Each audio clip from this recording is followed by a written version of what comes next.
Chapters 177, 178, 179, 180। Chapter start. Chapter 177। बड़े भाई, आप मेरे साथ ऐसा कैसे कर सकते हो? लिविंग स्टील गू एक रैंक 2 गू था जो मुट्ठी भर साइज का, पूरी तरह से काला, एकदम कोयले के जैसा दिखता था। उसकी सतह पर बेशुमार छेद थे। फैंग युआन ने अपना प्राइमेवल एसेंस यूएस में डाला और ये लिविंग स्टील गू हवा में तैरने लगा, अपने आप घूमते हुए। उसके छेदों से काला धुआं निकलने लगा। Chainsaw golden centipede Fang Yuan के पैर के चारों ओर लिप्त हुआ था। उसका गहरा सुनहरा कवच घावों से भरा हुआ था और उसके दोनों तरफ की आरियां बुरी तरह से टूटी फूटी और डैमेज हो चुकी थी। लेकिन जब वो स्टील का ढूंढ उसके पास आया और उन जख्मों को ढक लिया, तो वो धीरे धीरे भरने लगे। काले धुएं वाले स्टील एसेंस का इस्तेमाल होता रहा और चेनसो गोल्डन सेंटिपीड के दोनों तरफ की आरियां साफ तौर पर बढ़ती हुई दिख रही थी। हीलिंग गू कई प्रकार के होते थे। कुछ गू मास्टर्स को ठीक करते द, कुछ खास तरह के जख्मों के लिए होते द, और कुछ गू वॉर्म्स को ठीक करने के लिए। चेनसो गोल्डन सेंटिपीड के लिए लिविंग स्टील गू उसका हीलिंग गू वर्म था। 1 घंटे बाद लिविंग स्टील गू छोटा होता चला गया। मुट्ठी भर कोयले से वो एक मोती के साइज का हो गया और आखिरकार गायब हो गया। ये एक एक्सपेंडिच टाइप गू था, लेकिन उसकी कुर्बानी से चेनसो गोल्डन सेंटिपीड पूरी तरह ठीक हो गया। इस वक्त चेनसो गोल्डन सेंटिपीड एकदम नया लग रहा था। उसकी दोनों तरफ की आरियां एकदम नई जैसी चमक रही थी, उनसे एक तीखी और ठंडी चमक निकल रही थी। उसके गहरे सुनहरे एक्सोस्केलेटन पर ज्यादातर घाव भर चुके थे और सिर्फ 5 से 6 हल्के निशान बचे थे। लेकिन इसकी कोई टेंशन नहीं थी। कुछ हफ्तों में ये निशान भी अस्कैन खजूरे के नेचुरल रिकवरी से गायब हो जाते। मगर अगर लिविंग स्टील गू ना होता और सिर्फ चेनसो गोल्डन सेंटिपीड पर हाई डिपेंड करना पड़ता, तो उसकी आरियों को पूरी तरह से वापस उगने में कम से कम आधा साल लग जाता। चेनसो गोल्डन सेंटिपीड जितना मजबूत था, उतना फ्लेक्सिबल नहीं था। बेशक वो कम प्राइमेवल एसेंस इस्तेमाल करता था और उसकी अटैकिंग पावर जबरदस्त थी, लेकिन उसकी कमजोरी हीलिंग एस्पेक्ट में थी। सभी जीव एक समान हैं, इस दुनिया में कोई भी ऑलराउंडर गू नहीं है, कमजोरी और फायदे दोनों होते ही हैं। यहां तक कि रैंक 6 या 7 गू और उससे ऊपर वाले भी इसी नेचुरल लॉ को फॉलो करते थे। इस तरह चेनसो गोल्डन सेंटिपीड की बैटल स्ट्रेंथ पूरी तरह से रिकवर हो गई है। फैंग युआन ने अपना हाथ बढ़ाया चेनसो गोल्डन सेंटिपीड के ठंडे एक्सोस्केलेटन को चूए। उसका चेहरा हल्का पीला पद गया था। उसके पीले चेहरे पर ठंडा पसीना आ रहा था। डैमिट, इसे भी इसी वक्त आना था। फैंग युआन ने अपने दांत पीस लिए, उसका बान हाथ अनजाने में ही उसके पेट पर दब गया। उसका दिमाग अपने अपर्चर में गया तो देखा कि व्हाइट सिल्वर प्राइमेवल सी एकदम शांत था। पूरा एपर्चर एक दबे हुए एहसास से भरा हुआ था। बाकी सभी गू एक तरफ दबा दिए गए थे। सिर्फ समुंदर के ऊपर, अपर्चर के अंदर, स्प्रिंग ऑटम सकाडा पीले और हरे रंग की रोशनी से चमक रहा था। इस वक्त स्प्रिंग ऑटम सकाडा के न सिर्फ दोनों पंख ठीक हो चुके थे, बल्कि उसके में बॉडी ने भी अपनी काफी एनर्जी रिकवर कर ली थी। जैसे कोई चीज आसमान से गिरती है, वो जमीन के जितना पास आती है उतनी ही तेजी से गिरती है, और स्प्रिंग ऑटम सकाडा की रिकवरी रेट भी वैसी ही थी। शुरुआत के मुश्किल दौर के बाद जैसे जैसे वक्त गुजरा, उसकी रिकवरी स्पीड तेजी से बढ़ गई। तो प्रॉब्लम शुरू हो गई। स्प्रिंग ऑटम सकाडा रैंक 6 का था, जबकि फैंग युआन सिर्फ एक रैंक 3 गू मास्टर था। उसका अपर्चर धीरे धीरे स्प्रिंग ऑटम सकाडा को संभालने में नाकाम हो रहा था। पहले जब स्प्रिंग ऑटम सकाडा कमजोर था, तो अपर्चर पर बोझ उतना ज्यादा नहीं था। लेकिन अब जब स्प्रिंग ऑटम सकाडा धीरे धीरे रिकवर हो रहा था, अपनी रैंक 6 एबिलिटी वापस पा रहा था, तो इसकी वजह से फैंग युआन का ये छोटा सा मंदिर इस ऊंचे देवता को संभालने में असमर्थ हो रहा था। अगर ऐसा ही चलता रहा, तो इससे पहले कि टाई परिवार के बाप बेटी सच का पता लगाएं, मैं शायद स्प्रिंग ऑटम सकाडा की वजह से ही मर जाऊंगा। सच में कंगाली में आता गीला। सबसे अच्छा सॉल्यूशन था अपनी कल्टिवेशन लेवल को बढ़ाना। जब वो रैंक 6 तक पहुंच जाएगा, तो एपर्चर में स्प्रिंग ऑटम सकाडा को दोबारा रखने की कैपेसिटी आ जाएगी। लेकिन इस तरीके में बहुत वक्त लगता। अपनी पिछली 500 साल की जिंदगी में उसने रैंक 6 हासिल करने में 400 से ज्यादा साल लगाए थे। वो अब एक सी ग्रेट टैलेंट वाला रैंक 3 कल्टिवेशन पर था। रैंक 6 तक कल्टिवेट करने के लिए उसके पास वक्त की सख्त कमी थी। इसके अलावा प्रॉब्लम को सॉल्व करने का एक और तरीका था। वो था स्प्रिंग ऑटम सकाडा को अपने अपर्चर से बाहर निकालना और उस अपने शरीर के बाहर पालना। लेकिन इस काम में बड़े नुकसान थे। पहली बात, स्प्रिंग ऑटम सकाडा एक बैटल टाइप गू नहीं था, इसलिए वो अपनी रक्षा नहीं कर सकता था। यूज एपेचर में रखना ज्यादा सेफ था। दूसरी बात, जब एक रैंक 6 गू प्रकट होता है तो वो नेचुरल लॉज में दखल देता है और जहां वो होता है वहां एक मिराज पैदा कर देता है। फैंग युआन इस वक्त गांव में था जहां बहुत से लोग द और टाई परिवार के बाप बेटी भी उसके पीछे पड़े थे। एक बार ये स्प्रिंग ऑटम सकाडा उसके शरीर से बाहर निकला तो सबको पता चल जाएगा, इसलिए वो सिर्फ परेशान हो सकता था। स्प्रिंग ऑटम सकाडा की रिकवरी तेज होती जा रही है, इस हिसाब से मेरे पास ज्यादा टाइम नहीं है। एक बार जब मुझे गू यूमो चेन से 40,000 प्राइमेवल स्टोन्स मिल जाएंगे, main heavenly essence treasure lotus लेकर यहां से निकल जाऊंगा। रही बात टाई परिवार के बाप बेटी की, तो उनसे वे बाद में निपट लूंगा। फैंग युआन ने आ भरी। टाई परिवार के बाप बेटी का मामला ऐसी चीज थी जिसे वो सिर्फ टाल सकता था, लेकिन अब स्प्रिंग ऑटम सकाडा यूज तलने का वक्त नहीं दे रहा था। उसके पास कोई चारा नहीं था। जैसे जैसे वक्त यूएस पर दबाव डाल रहा था, हर मिनट और सेकंड बर्बाद करना उसकी जिंदगी कम कर रहा था। एक गू मास्टर का अपने हाई गू वर्म से मारा जाना कोई अनोखी बात नहीं थी। कई गू मास्टर्स जो जबरदस्ती अपने गू को एक्टिवेट करते हैं, उन्हें अपने गू वर्म की पावर से बैकलैश मिलता है और वो अपनी जान खो देते हैं। ऐसी घटनाएं हर जगह होती थी। गू यू किंगशू इसका सबसे बड़ा एग्जाम्पल था, जो यहीं पास में ही दफन था। ... 6 पर्पल गोल्ड स्टोन्स, हर एक मुट्ठी भर साइज का। फैंग युआन की कल्टीवेशन के साथ उसने मौके पर ही 5 खोल दिए। इस वक्त उसके पास इतना प्राइमेवल एसेंस कैसे हो सकता है? टाई रुओ नन ने चिट्ठी पर लिखी इन्फॉर्मेशन को घूरते हुए कॉन्फिडेंस से मुस्कुराई। टाई जू लेंग ने सर हिलाया।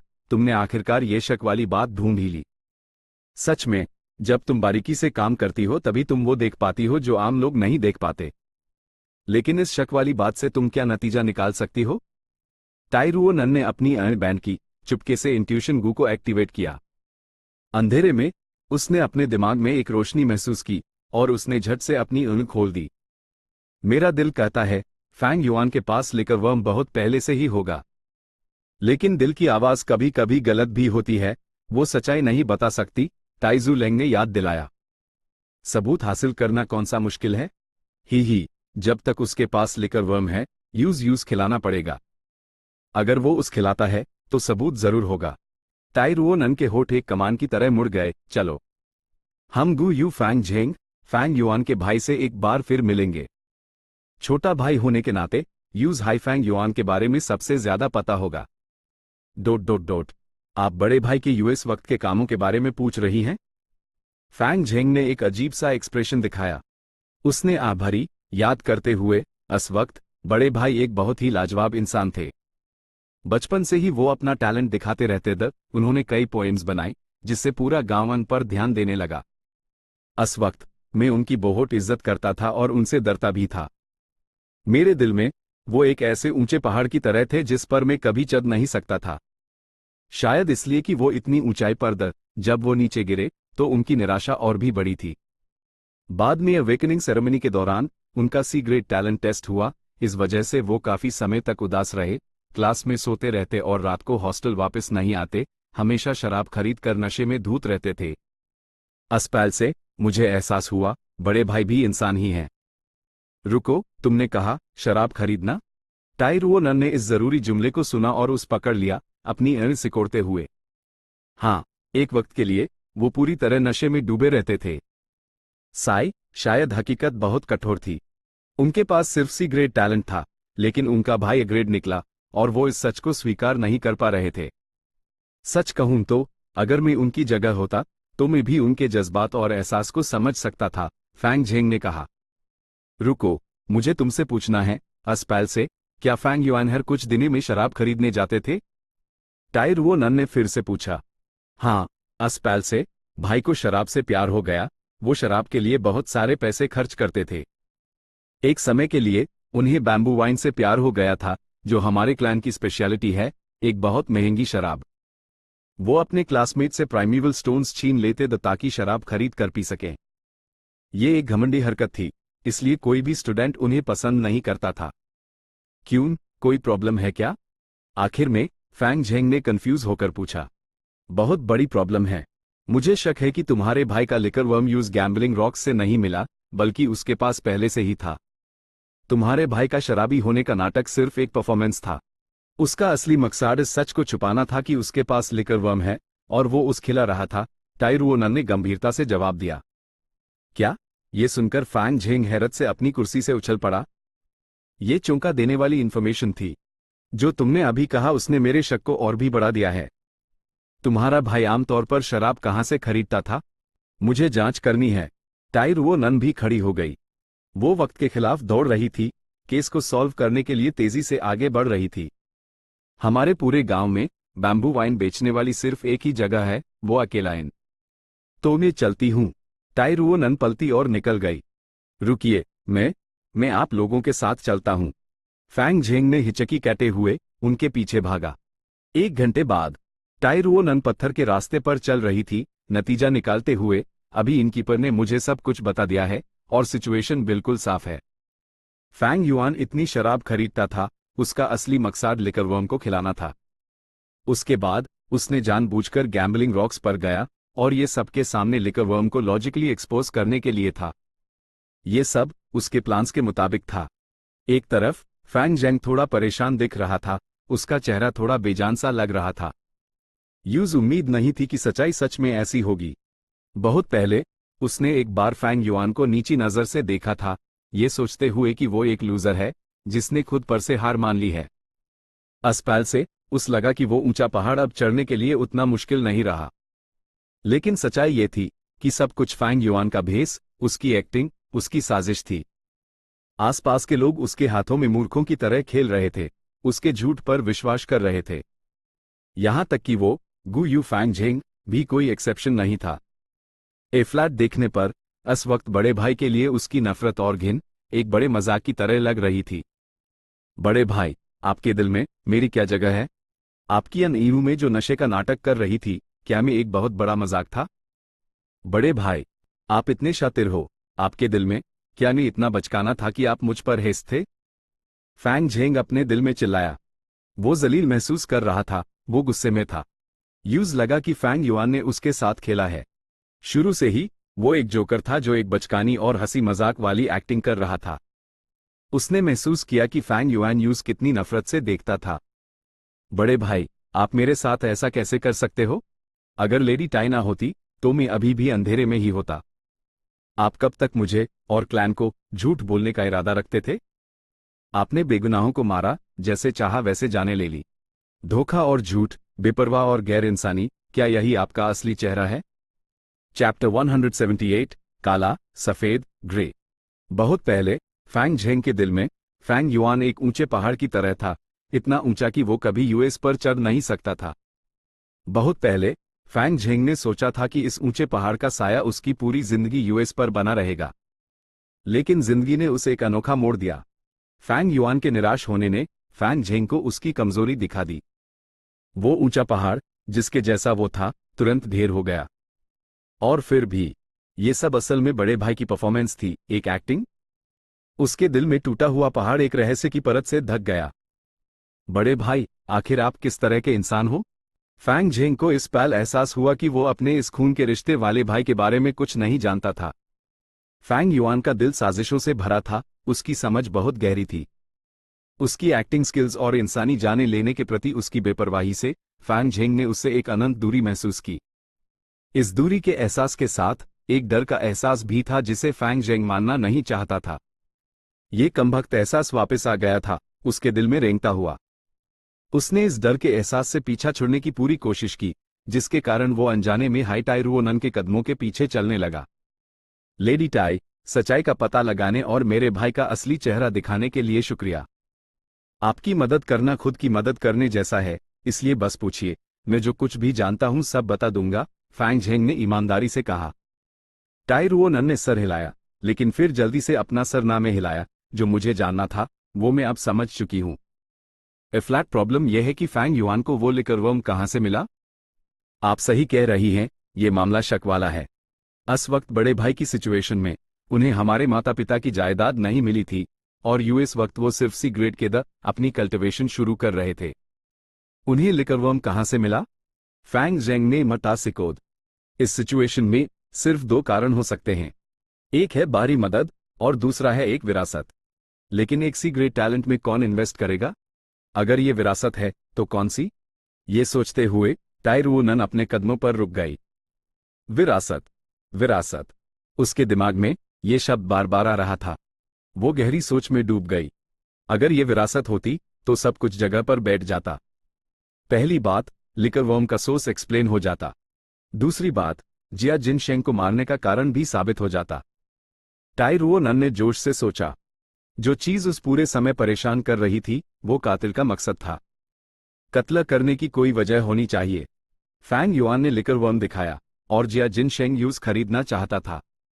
लेकिन लिकर वर्म की कीमत इतनी कम है कि कत्ल का मकसद साबित नहीं हो सकता। लेकिन क्या हो अगर जिया जिनशेंग, जो हार मानने को तैयार नहीं था, जिद करके फैंग युआन से लिकर वर्म खरीदना चाहता था और इसलिए उसके पीछे पीछे जाकर एक विरासत की जमीन ढूंढ लेता। तो फैंग युआन क्या करता? ही। टाई रुओ नान हंसी। फैंग झेंग ने एक हैरत भरी निगाह से देखा। टाई रुओ नन ने पीछे मुड़कर देखा। मेन गु यू क्लैन के हिस्ट्री रिकॉर्ड्स को चेक करना चाहती हूं। फैंग झेंग ने अपना सर हिलाया, हाथ हिलाते हुए। हिस्ट्री क्लैन के फॉरबिडन ग्राउंड्स में राखी जाती है, कोई बाहरी उस कैसे चेक कर सकता है? तो क्या तुम अंदर जा सकते हो? फैंग झेंग ने सर हिलाया, सिर्फ क्लैन एल्डर्स। ऐसा है क्या? तो अब हम क्या कर सकते हैं? टाई रुओ नान ने मटा से कोद। लेडी टाई, शायद वे मदद कर सकती हूं। परछाइयों से एक लंगड़ी बूढ़ी औरत बाहर आई।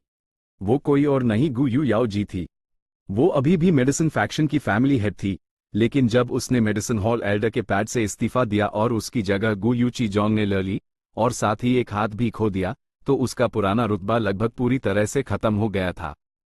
लेकिन अथॉरिटी पाने की चाह उसकी रूह में बस चुकी थी। वो गहरी तरह से समझती थी कि गु यू ची जोंग के साथ मिलकर काम करना सिर्फ एक टेम्पररी सोल्यूशन था।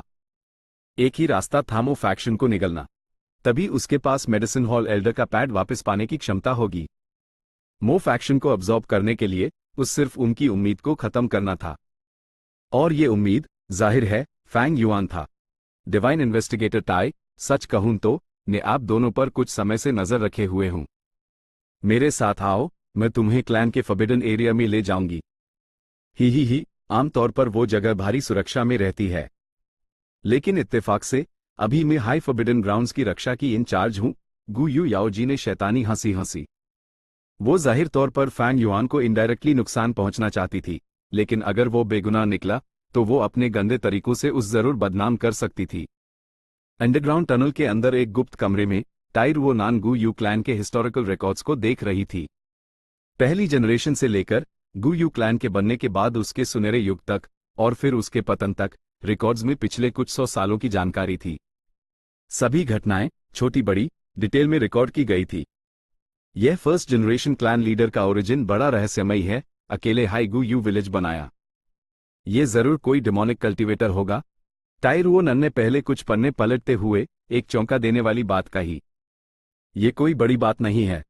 कई डिमोनिक कल्टीवेटर्स भटकने से थक जाने के बाद अपना वंश फैलाने और एक क्लैन स्थापित करने का फैसला करते हैं। कुछ 100 साल बाद उनके डिमोनिक ओरिजिन्स मिटा दिए जाते हैं और उनके वंशज राइचस कल्टीवेटर्स बन जाते हैं। ऐसे सिचुएशंस आमतौर पर बहुत कॉमन हैं, इसमें कुछ अजीब नहीं है। उसके पास, टाई जू लैंग ने कहा।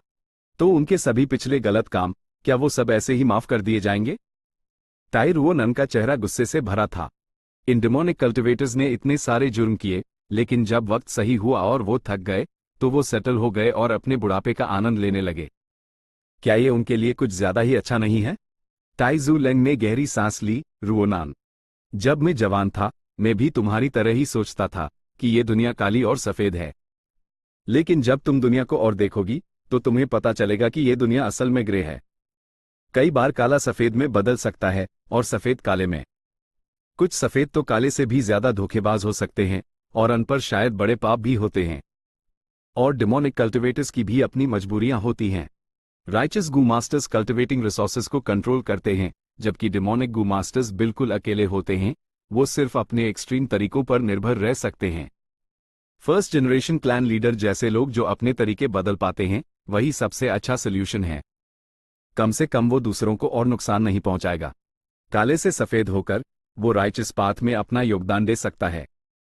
टाई जू लैंग ने समझाया और सांत्वना दी, लेकिन जवान लड़की टाई रुओ नान मानती हुई नहीं दिखी। उसने अपना सर हिलाया, जिद से कहते हुए, पापा, आपका डिमोनिक गू मास्टर्स के प्रति सहानुभूति रखना सही नहीं है। सफेद सफेद है, काला काला है। गलती करने पर उन्हें सजा मिलनी चाहिए। कानून तोड़ने पर उन्हें अदालत का सामना करना चाहिए। अगर ऐसा नहीं हुआ तो न्याय कहाँ है, निष्पक्षता कहाँ है, कानून कहाँ है? ये सहानुभूति नहीं है। जहां भी लोग होते हैं वहां इंटरेस्ट शामिल होते हैं। जहां इंटरेस्ट शामिल होते हैं वहां जुर्म होता है। जब तक इंसान मौजूद हैं, जुर्म कभी खत्म नहीं होगा। मेरी बच्ची, तुम्हें आखिरकार पता चल जाएगा, एक इंसान की ताकत बहुत मामूली है। टाइजू लेंग की आवाज अनुभवी और समझदार थी, लेकिन दुखी भी। छोड़ो, अभी तुम्हारे लिए ऐसी बातें कहना बहुत जल्दी है। तुम्हें केस सॉल्व करने पर कंसंट्रेट करना चाहिए। हाँ पापा, टाइर वो नन्हे होठ सिकोड़ लिए, टाइजू लेंग के निराशावादी नजरिए से सहमत ना होते हुए। जब लोग जवान होते हैं तो वो अक्सर सोचते हैं कि वो दुनिया बदल सकते हैं, लेकिन जब वो बड़े होते हैं तो उन्हें आखिरकार पता चलता है कि एक इंसान का अपने आप को बरकरार रख पाना और दुनिया से ना बदलना ही एक बहुत बड़ी सफलता है। जैसे ही लड़की पन्ने पलटती रही, उसका हाथ अचानक रुक गया। 4th generation clan leader Flower Wine Monk Li liquor worm. उसकी यूं चमक उठी। ... बिजली की लहरें दौड़ रही थी, जैसे तेज दांतों के किनारे ब्लेड्स की तरह काट रहे थे, ठंडी रोशनी से चमक रहे थे। एक पागलपन से भरा लाइटनिंग वुल्फ बाइनिंग बिंग की तरफ लपका। उसके भेड़िए के पंजे ने हवा में एक परछाई बनाई। बाइनिंग बिंग ने कोई हरकत नहीं की। जैसे हायस पागल लाइटनिंग वुल्फ का पंजा उसकी एनी में बड़ा होता गया, उसने बचने का कोई इरादा नहीं दिखाया। अचानक एक सफेद इंद्रधनुष उसके अपचर से निकला। इंद्रधनुष फट गया और सफेद रोशनी बारिश की तरह नीचे गिरी। रोशनी की बारिश में एक खूबसूरत सफेद सांप प्रकट हुआ। उसकी लंबी मूछें एक परी जैसा माहौल बना रही थी। इस रैंक 5 सांप गू के सामने घमंडी पागल लाइटनिंग वुल्फ तुरंत कमजोर पैट गया, पीछे हटना चाहता था। लेकिन सफेद रूप वाले अमर सांप ने अपना मुंह खोला और एक धुएं का बादल छोड़ा। सफेद धुआं धीमा लग रहा था, लेकिन उसने जल्दी से लाइटनिंग वुल्फ को घेर लिया। पागल लाइटनिंग वुल्फ की नजर धुएं से धुंधली हो गई और वो तेजी से पीछे हटा। लेकिन वो चाहे जितना भी हिला, सफेद धुआं साए की तरह उसके पीछे लगा रहा, हमेशा उसके चारों ओर घेर कर उस बचने का कोई मौका नहीं दे रहा था। सफेद रूप वाले अमर सांप की काबिलियत ये धुएं का गोला था। इससे घिरने के बाद कोई अपनी दिशा नहीं बता सकता था, क्योंकि उनकी नजर सफेद धुएं में रंग जाती थी। लाइटनिंग वुल्व्स जैसे जंगली जानवर अपनी तेज नजर पर निर्भर रहते थे और उनकी सुनने की शक्ति कमजोर थी। पागल लाइटनिंग वुल्फ भी वैसा ही था, इसलिए उसका सबसे जरूरी सेंसरी ऑर्गन अंधा हो जाने से वो घबराहट में चिल्लाने लगा। अपने संघर्ष में उसने कई पेड़ और पहाड़ के पत्थर तोड़ दिए, जैसे जैसे वो और ज्यादा बेचैन होता गया। हाओ! उसने अचानक अपना मुंह खोला और एक नीली बिजली की चमक छोड़ी। बिजली की चमक बाइनिंग बिंग की तरफ बढ़ी, लेकिन उसने बचने का कोई प्लान नहीं बनाया। क्रैक! बिजली बाइनिंग बिंग के सीने पर लगी, उस छेड़ते हुए। बाइनिंग बिंग ने अपना सर नीचे किया और यूएस बड़े छेड़ को देखा जो बिजली ने बनाया था, जिससे वो आर पार देख सकता था। लेकिन जल्दी ही वो बड़ा छेड़ जमने लगा। सफेद बर्फ की परतें जख्म पर चढ़ गई और बर्फ धीरे धीरे पिघलकर मांस में बदल गई। यही northern dark ice soul physique की असली ताकत है। मैं बर्फ हूं और बर्फ मैं हूं। आमगू मास्टर्स के लिए जानलेवा जख्म मेरे लिए सिर्फ कुछ सेकंड्स में ठीक हो सकते हैं, बाइनिंग बिंग ने सोचा, जब उसने धीरे से अपना दाहिना हाथ उठाया। उसका दाहिना हाथ आमतौर पर टूटा हुआ था, लेकिन northern dark ice soul physique के भरोसे वो पूरी तरह से ठीक हो चुका था। सफेद रूप वाले अमर सांपगू ने भी northern dark ice soul physique को महसूस किया, इसलिए वो मेरे अपचर में आ गया। Northern dark ice soul physique पानी टाइप गू वॉर्म्स को मेरी तरफ आकर्षित कर सकता है। इतनी बड़ी ताकत, लेकिन इतनी नाजुक। बाइनिंग बिंग ने आसमान की तरफ देखकर आह भरी। इन दिनों उसने अपनी कल्टीवेशन को दबाया नहीं था। Northern dark ice soul physique मजबूत होता जा रहा था, लेकिन उस महसूस हो रहा था कि मौत उसके और भी तेजी से पास आ रही है। महान अमर ने कुछ नहीं किया। इस समय बाई क्लैन लीडर पास आए, चिंता से पूछते हुए। बाइनिंग बिंग ने सर हिलाया। ये सांपगू मुझे नहीं पहचानता, ये सिर्फ मेरे northern dark ice soul physique से आकर्षित होकर क्लैन के स्पिरिट स्प्रिंग से मेरे अपचर में आ गया है। सिर्फ जब मैं जानलेवा खतरे में हूंगा और मौत की स्थिति में हूंगा, तभी वो बाहर आकर मेरी रक्षा करेगा। लेकिन सफेद रूप वाला अमर सांप बाइनिंग बिंग द्वारा रिफाइन नहीं किया गया था, इसलिए इस सुरक्षा की भी अपनी सीमाएं थी। जैसे पहले, पागल लाइटनिंग वुल्फ की बिजली बहुत तेज थी और सफेद रूप वाला अमर सांप समय पर रिएक्ट नहीं कर पाया, इसलिए बाइनिंग बिंग को सीधा चोट लगी। आखिरकार सफेद रूप वाला अमर सांप एक डिफेंसिव गू नहीं था। फैंग युआन की पिछली जिंदगी में जियन फैन और रिवर स्वॉलोइंग टोड के साथ भी यही हुआ था। हालांकि जियांग फैन को उसकी सहायता थी, फिर भी एक गू मास्टर ने उसकी हत्या कर दी थी। बाई क्लैन लीडर ने आह भरी। उन्हें इस पर गहरा अफसोस और दया महसूस हुई, लेकिन वो कुछ नहीं कर सकते थे। जो वो कर सकते थे वो उन्होंने पहले ही कर दिया था। ठीक है, तीनों क्लैन की नेगोशिएशन के रिजल्ट्स आ गए हैं। जोंग क्लैन ने अपनी आधे से ज्यादा ताकत बचाई है, हम उन्हें कम नहीं आंक सकते। आखिर में तीनों क्लान्स ने यह फैसला किया कि एक थरी क्लैन टूर्नामेंट होगा और मुआवजा कंपटीशन के रिजल्ट्स पर तय किया जाएगा।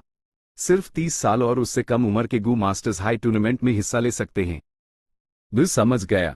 बाइनिंग बिंग ने सर हिलाया। मैं पहले से ही महसूस कर सकता हूं, मेरी जिंदगी खत्म होने वाली है। आखिर में एक कंपटीशन होना, मैं सच में बहुत खुश हूं। शुक्रिया लॉर्ड क्लैन एल्डर। नहीं नहीं, ये क्लैन के भले के लिए भी है। बाई क्लैन लीडर का चेहरा शर्मिंदा था। ये उनका हाई सुझाव था पहले, और इसका सबसे बड़ा कारण था बाइनिंग बिंग के पास बची हुई आखिरी वैल्यू को भी निचोड़ना। लेकिन बाइनिंग बिंग का शुक्रिया उसके दिल की गहराइयों से आया था। सफेद रूप वाला अमर सांप हिला नहीं, मतलब उसकी किस्मत में फर्स्ट जनरेशन एंसेस्टर की विरासत पाना नहीं था। लेकिन जीना और मरना तो होना ही है, उस क्या डर हो सकता था। बाइनिंग बिंग ने अपना रास्ता ढूंढ लिया था, एब्यूज डर नहीं था। सिर्फ एक आखिरी लड़ाई थी जिसे वो भूल नहीं पा रहा था। फैंग युआन 3 क्लैन टूर्नामेंट, क्या तुम उसमें आओगे? मुझे निराश मत करना, क्योंकि अभी मैं सच में बहुत ताकतवर हूं। चैप्टर 179, इतिहास इंसान ही लिखते हैं। फ्लावर वाइन मॉन्ग घुटनों के बाल गिड़गिड़ा रहा था। चौथे क्लैन हेड दयालु और मेहरबान उसकी जान बख्शने का इरादा रखते थे। फिर भी फ्लावर वाइन मोंक ने अचानक एक छिप कर हमला कर दिया, और क्लैन हेड गुस्से से आग बबूला हो गए और फ्लावर वाइन मोंक को वहीं मौके पर ही मार डाला। हालांकि छिप कर किए गए हमले से हुए भारी जख्मों के कारण वो भी जल्द ही चल बेस। अफसोस, डिमोनिक पाथ के सदस्य सचमुच धोखेबाज और दया के लायक नहीं थे। हालांकि जैसे हाईटाई रुओनन ने इस कंटेंट को पढ़ा, उसकी उंगली धीरे धीरे फीकी पड़ गई। कितने अफसोस की बात है, यह फ्लावर वाइन मॉन्क मौके पर ही मर गया और कोई विरासत नहीं छोड़ सका। अगर वो कोई विरासत छोड़ सकता तो सब कुछ एक्सप्लेन करने के लिए परफेक्ट होता। इस जवान लड़की ने मन ही मन आ भरी। फिर भी उसने हार नहीं मानी और गुयू क्लैन के रिकॉर्ड्स पलटना जारी रखा, जब तक कि समय खत्म नहीं हो गया और गुयू याओजी ने उन्हें बाहर नहीं निकाल दिया। फैंग झेंग ने टाई परिवार के बाप बेटी का क्लैन पवेलियन के बाहर स्वागत किया। क्या कोई डिस्कवरी हुई? टाई जू लेंग चुप द, जबकि टाई रुओनन ने एक फीकी मुस्कान दी और सर हिला दिया। फैंग झेंग ने जारी रखा, मैंने अभी कुछ सोचा जो शायद मददगार हो सकता है।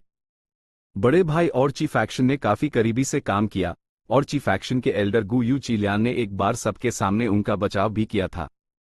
लेडी टाई, क्या आपको लगता है कि ये लिकरवर्म एल्डर चिलियान ने चुपके से मेरे बड़े भाई को दिया होगा? चीफ एक्शन, टाई रुओनान ने माथे पर बाल डाले। हाँ, वुल्फ टाइड से पहले ची और मो फैक्शन हमारे गु यू क्लैन के सबसे प्रभावशाली फैक्शंस दी, फैंग झेंग ने समझाया। फैंग युआन चीफ एक्शन के साथ कैसे शामिल था? टाई रुओनन ने इस पर सोचा। यूज सर दर्द होने लगा। ये उसका पहला केस था और शुरुआत में वो कॉन्फिडेंस से भरी हुई थी, लेकिन जब उसने असल में इसे करना शुरू किया तो यूज लगा कि ये मुश्किलों से भरा हुआ है। जब उसने अपने पिता को केस सॉल्व करते देखा था तो ऐसा लगता था जैसे सफलता पक्की है, सारे रहस्य एक सिस्टमैटिक और ऑर्गेनाइज्ड तरीके से सुलझ जाते थे। हालांकि यूज एहसास हुआ कि एक केस को सुलझाना असल में कितना मुश्किल होता है जब उसकी बारी आई। कभी कभी कोई सुराग नहीं मिलता था, जबकि हर तरह के अजीब और गरीब क्लूज सामने आते थे, जिससे टाई रुओनन को समझ नहीं आ रहा था कि क्या करे। ऐसा लग रहा था जैसे वो एक घने कोहरे से ढकी हुई हो और उस नहीं पता था कि वो सच्चाई से कितनी पास या दूर है। क्या चीफ एक्शन के बारे में ये सुराग किसी काम का होगा? टाई रुओनन को समझ नहीं आ रहा था और उसने अनजाने में अपने पिता की तरफ देखा। पापा को जरूर कुछ क्लूज मिल गए होंगे, है ना? इस जवान लड़की की अपने पिता के लिए प्रशंसा और गहरी हो गई। अगर मेरे पापा होते तो ये केस अब तक सॉल्व हो चुका होता। मैं अभी भी पापा के लेवल से बहुत दूर हूं, लेकिन अगर मैं फेल भी हो गई, जब तक पापा यहां हैं, सच्चाई सामने आ जाएगी और कातिल को सजा मिलेगी। टाई रुओनन को शर्म महसूस हुई, लेकिन एक गर्व का एहसास भी हुआ। टाई जू लेंग के यहां होने से उस कोई चिंता नहीं थी कि मुजरिम बच सकता है। लेकिन यूएस जवान लड़की ने जल्दी से सर हिलाया, खुद पर गुस्सा होते हुए। रुओनन, तुम बेकार हो। क्या तुमने पापा को पीछे छोड़ने का नहीं सोचा था? तुम उन्हें कैसे पीछे छोड़ सकती हो अगर तुम्हारी मेंटालिटी हमेशा अन पर डिपेंड करने की होगी? रुओनन, हिम्मत रखो, तुम कर सकती हो। अस जवान लड़की ने अपने होठ भींचे, मन ही मन खुद को हिम्मत दी। उसका जोश फिर से उबल पड़ा।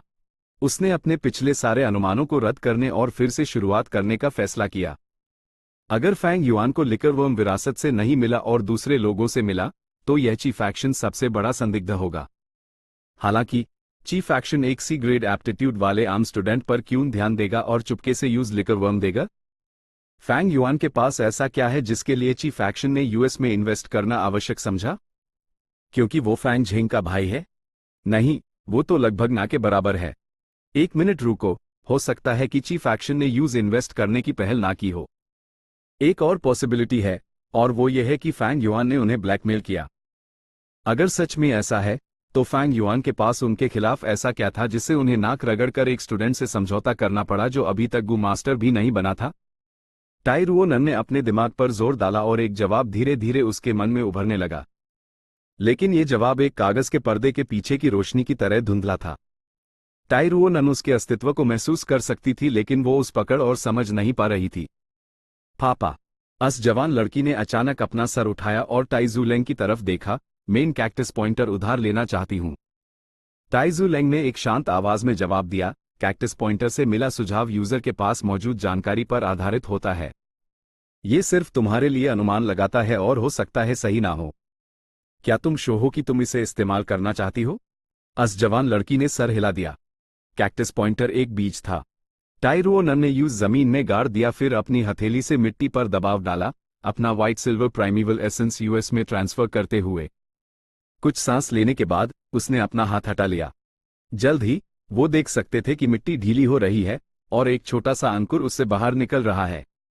नया अंकुर पारदर्शी हरा था और बहुत नाजुक लग रहा था।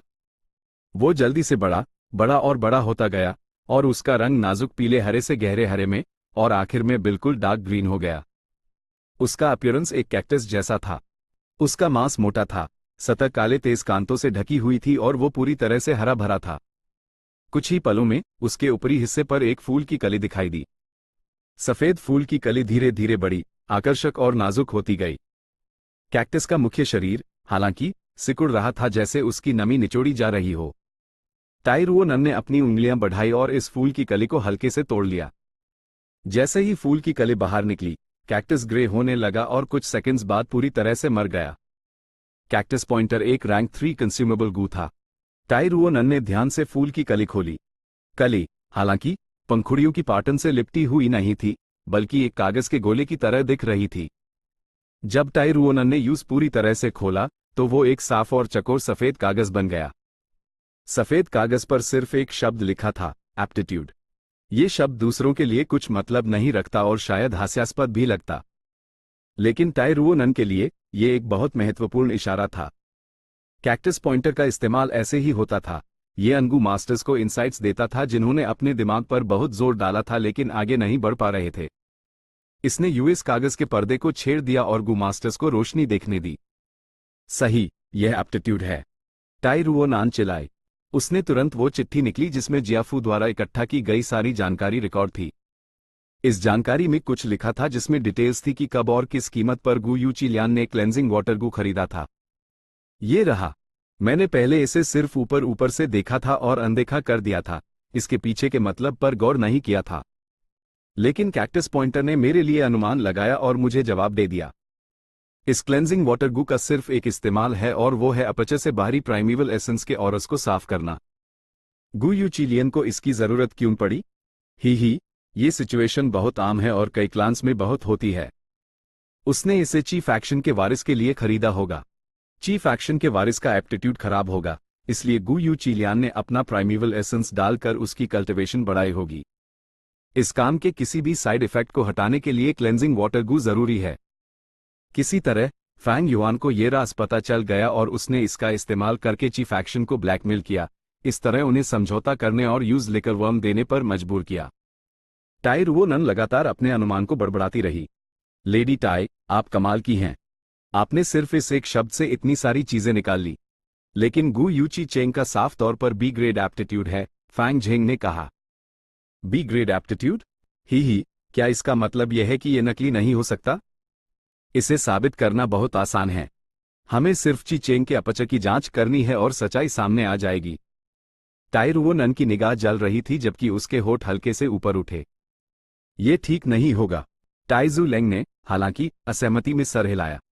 अगर ये सच्चाई सामने आ गई तो यह चीफ एक्शन के लिए एक बड़ा झटका होगा, जिससे गु यू विलेज के हाई अप्स में उथल पुथल मच जाएगी और राजनीतिक विवाद पैदा होंगे। टाई जू लेंग ने कहा, हम यहां एक केस सॉल्व करने आए हैं, तबाही मचाने नहीं।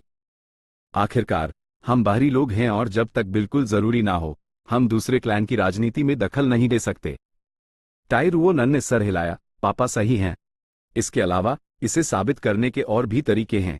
मुझे याद है कि क्लान्स हर महत्वपूर्ण अनुष्ठान को रिकॉर्ड करने के लिए एक फोटो ऑडियो गु का इस्तेमाल करते हैं। ये एक पारंपरिक प्रथा है और मुझे विश्वास है कि गु यू क्लैन इसका अपवाद नहीं है। मेन अवेकनिंग सेरेमनी की इमेज देखना चाहती हूं। ... डिवाइन इन्वेस्टिगेटर टाई, आप इतने दिनों से लगातार इधर उधर घूम रहे हैं और केस को सॉल्व करने के लिए काफी परेशानी उठाई है, कृपया आकर चाय पीजिए। रही बात उस इमेज की जिसे आप देखना चाहते हैं, वो अंडरग्राउंड गुफा के अंदर एक सीक्रेट रूम में राखी हुई है जो क्लैन के रिस्ट्रिक्टेड एरियाज में से एक है। आप दोनों को अंदर आने देना असुविधाजनक होगा, लेकिन मैंने उस लाने के लिए किसी को भेजे दिया है। वो थोड़ी देर में यहां आ जाएगी, गु यूबो ने मुस्कुराते हुए कहा। मैंने क्लैन लीडर को तकलीफ दी, टाई जू लेंग ने नम्रता से कहा। टाई रुओ नान और गु यू फैंग जेंग एक तरफ खड़े थे। डिवाइन इन्वेस्टिगेटर टाई, अगर मैं थोड़ा साहस करके एक फेवर मांग सकूं तो। गु यूबो ने अचानक कहा। टाई जू लेंग, ओ कृपया कहिए क्लैन लीडर। ये हमारे किंगमाओ माउंटेन का आंतरिक मामला है। मेरा क्लैन, बाई क्लैन और जोंग क्लैन हमेशा एक डेडलॉक में रहे हैं, लेकिन वुल्फ टाइड के कारण वो बदल गया। जोंग विलेज ने बुरी नियत से वुल्फ टाइड से बचने की कोशिश की और वुल्फ टाइड का फायदा उठाकर दूसरे दो क्लान्स को कमजोर करने की कोशिश की। उनके साथ मुआवज के लिए हुई पहली नेगोशिएशन बेकार गई। इसलिए हमारे तीनों क्लान्स ने एक थरी क्लैंस टूर्नामेंट आयोजित करने का फैसला किया है। इसमें सिर्फ 30 साल या उससे कम उम्र के गु मास्टर्स हाई भाग ले सकते हैं और यह हर क्लैन की भविष्य की ताकत तय करेगा। ये कहते हुए गु यूबो ने आह भरी, असल में मैंने पहले ही महसूस कर लिया था कि फैंग युआन में कुछ अजीब है, लेकिन वुल्फ टाइड के कारण उसकी ठीक से जांच नहीं कर सका। अगर वो सच में कातिल है तो मेरा क्लैन उस बिल्कुल नहीं बचाएगा। लेकिन मैं उम्मीद करता हूं कि डिवाइन इन्वेस्टिगेटर टाई इस मामले को कुछ दिनों के लिए टाल देंगे, क्योंकि 3 क्लैंस कंपटीशन परसों है। फैंग युआन ने पुराने वांग के पूरे परिवार को मार डाला, लेकिन वो सिर्फ मॉर्टल्स दी और इसकी जांच करना बेकार था। क्या हुआ अगर उसने उन्हें मार दिया? ये कोई बड़ी बात नहीं थी। हालांकि अगर उसने सच में जिया जिनशेंग को मारा था तो इससे सब कुछ बदल जाता। अगर गु यू क्लैन अब भी फैंग युआन को बचता तो इसका मतलब जिया परिवार से दुश्मनी मोल लेना और जिया परिवार के कारवां के साथ फिर से व्यापार करने का मौका खोना होता। इससे जिया परिवार का बदला भी हो सकता था। संगठन अपने आंतरिक सदस्यों की रक्षा करते हैं, लेकिन अगर लाभ खतरे में हो तो संगठन बड़े भले के लिए 1 या 2 सदस्यों को आसानी से छोड़ सकता है। संगठन का सबसे पहला रूप प्राचीन काल से आया था। मानव क्लान्स अपने अस्तित्व के लिए एक साथ इकट्ठा हुए, एक दूसरे की ताकत उधार लेकर ज्यादा भोजन इकट्ठा करते थे और काम बांटकर ज्यादा सफलता से शिकार करते थे। किसी भी संगठन का सार अधिकतम लाभ प्राप्त करना था। अगर 1 या 2 सदस्य संगठन के लाभ के रास्ते में बाधा डालते तो उन्हें कुर्बान करना एक स्वाभाविक बात थी। इसलिए भले ही अभी गु यू क्लैन में बहुत कम एल्डर्स दी, अगर एक समय ऐसा आता जब उन्हें फैंग युआन को छोड़ना पड़ता तो क्लैन लीडर को कोई हिचकिचाहट नहीं होती। हालांकि पासन 3 क्लैंस कंपटीशन था। इस कंपटीशन के परिणाम उनके अगले कुछ सालों का भविष्य तय करेंगे और साथ हाइकिंग माओ माउंटेन के लाभ का बंटवारा भी। एक रैंक 3 गु मास्टर के रूप में फैंग युआन गु यू क्लैन के लिए एक महत्वपूर्ण लड़ने की शक्ति था। ठीक बाई क्लैन के क्लैन लीडर की तरह गु यू बो भी फैंग युआन की अधिकतम कीमत निचोड़ना चाहते थे। चैप्टर 180 अवेकनिंग सेरेमनी को फिर से देखना। वक्त हो गया है, मैं और इंतजार नहीं कर सकता।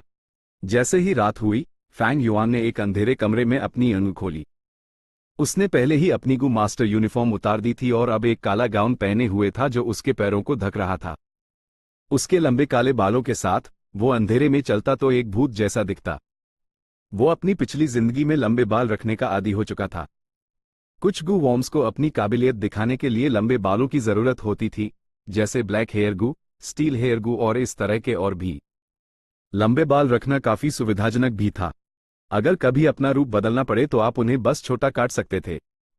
लेकिन छोटे बालों को कम समय में बढ़ाने के लिए खास गू वॉर्म्स पर निर्भर रहना पड़ता था। कुछ समय पहले उसने गू यूमो चेन के साथ एक समझौता किया था। अभी तक उसने पिग आयन गू और पूरे 40,000 प्राइमेवल स्टोन्स प्राप्त कर लिए थे। सिर्फ एक चीज बची थी, वो थी हीलिंग ग्रास गू। अब मुझे इस हीलिंग गू के बारे में भूलना ही पड़ेगा। हर चीज मनमाफिक कैसे हो सकती है, जिंदगी मजबूरियों भरे फैसलों से भरी है। फैंग युआन ने आह भरी, फिर उठा और हल्के से दरवाजा खोला और स्टेल्थ स्केल्स गू का इस्तेमाल करके रात के अंधेरे में गायब हो गया। वो हालातों से मजबूर होकर ये कदम उठा रहा था। टाई बाप बेटी नजदीक आ रहे थे और उसका जोंग विलेज में एनवॉय बनने का प्लान भी रोक दिया गया था। जोंग विलेज अपनी ज्यादातर ताकत बचाने में कामयाब रहा। बाई क्लैन और गू यू क्लैन अन पर ज्यादा जोर डालने की हिम्मत नहीं कर सके, इसलिए मुआवज की बात असफल रही। फिर तीनों पक्षों ने एक थरी क्लैन कंपटीशन आयोजित करने का फैसला किया। मो फैक्शन ने शायद जानबूझकर फैंग युआन को भारती किया था, लेकिन इस कदम ने फैंग युआन को राजनीतिक संघर्ष के बीच में ला दिया और हर एल्डर की दुश्मनी खींच ली। इसमें बाइनिंग बिंग को भी जोड़ लें, जो अपनी मौत के नजदीक आते हुए और मजबूत हो रहा था। पूरी सिचुएशन फैंग युआन के लिए और भी प्रतिकूल होती जा रही थी। उस एक ऐसी जगह धकेल रही थी जहां से निकलना नामुमकिन था। बेशक फैंग युआन एक पुराना खिलाड़ी था, लेकिन उस अपनी साजिशों को अंजाम देने के लिए ताकत की भी जरूरत थी। ऐसी सिचुएशन का सामना करते हुए, इसके बावजूद कि उसने अपनी पूरी कोशिश और ताकत लगा दी थी, अपनी पिछली जिंदगी से बहुत तेजी से प्रगति करते हुए, उसकी rank 3 initial stage cultivation app भी सिचुएशन को पलटने के लिए काफी नहीं थी। सिचुएशन बहुत गंभीर है, मैं सिर्फ एक रिस्क ले सकता हूं और इस मेथड पर दांव लगा सकता हूं। फैंग युआन ने गंभीरता से सोचा, अपनी उम्मीदें हेवनली एसेंस ट्रेजर लोटस पर टिकाए हुए। जैसे हाई वो हेवनली एसेंस ट्रेजर लोटस को तोड़ लेगा, अंडरग्राउंड गुफा में स्थित स्पिरिट स्प्रिंग बर्बाद हो जाएगा। क्लैन जरूर पागलों की तरह जांच करेगा, लेकिन जांच के अलावा और क्या? स्पिरिट स्प्रिंग पहले ही बेकार हो चुका होगा, और भले हाय उन्हें हेवनली एसेंस ट्रेजर लोटस मिल जाए और उस नाश्त कर दे या फिर से स्पिरिट स्प्रिंग में डाल दे, स्पिरिट स्प्रिंग ठीक नहीं होगा। तो क्लैन जिंदा रहने के लिए क्या कर सकता है? सिर्फ एक ही चीज थी, एक नया स्पिरिट स्प्रिंग कब्जाना। हालांकि किंग माओ माउंटेन में सिर्फ 3 स्पिरिट स्प्रिंग्स थी और हर एक पर तीनों क्लान्स में से एक का कब्जा था। अगर एक फैंग युआन द्वारा नाश्त कर दिया गया, तो गू यू क्लैन के पास सिर्फ एक ही विकल्प था, दूसरे दो में से एक को चुनना।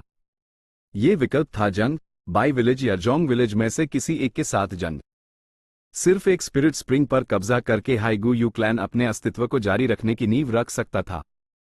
बिना स्पिरिट स्प्रिंग के सपोर्ट के गू मास्टर्स अपनी कल्टीवेशन को सपोर्ट कर पाएं, इसकी तो बात ही नहीं करनी थी।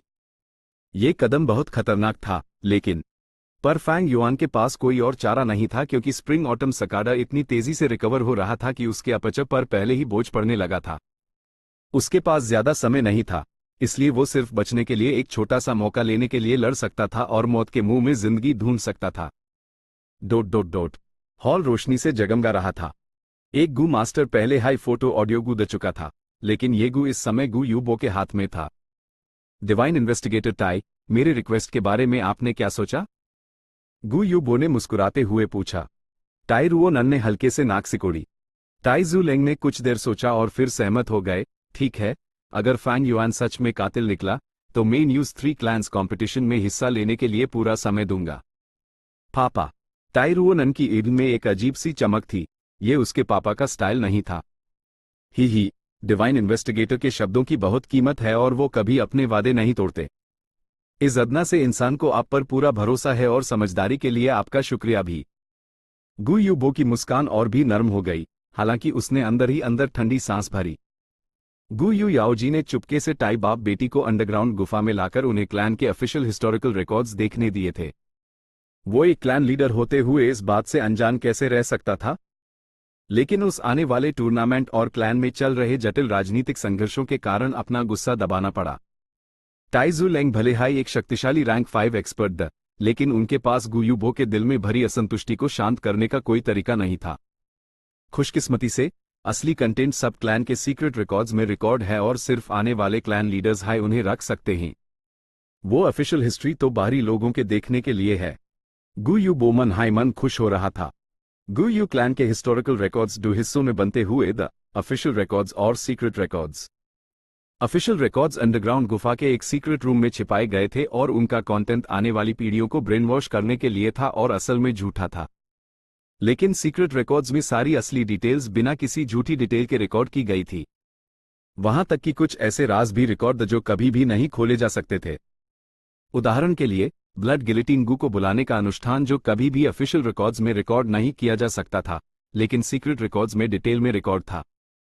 गु यू क्लैन लीडर, मेरे पापा ने आपके रिक्वेस्ट को मान लिया है, अब हमें इमेज दिखाएं। टाई रुओ नन की आवाज में उसकी खराब मूड साफ झलक रहा था।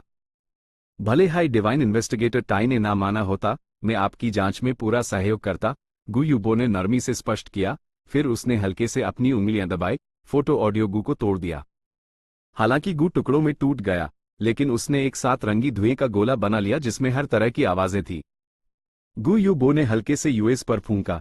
ये धुएं एक दीवार की तरफ तैर गया, लेकिन उसके पार नहीं गया। जैसे एक स्याही की बूंद पानी में गिरने पर एक रंगीन छाप साफ सुथरी दीवार पर दिखने लगी।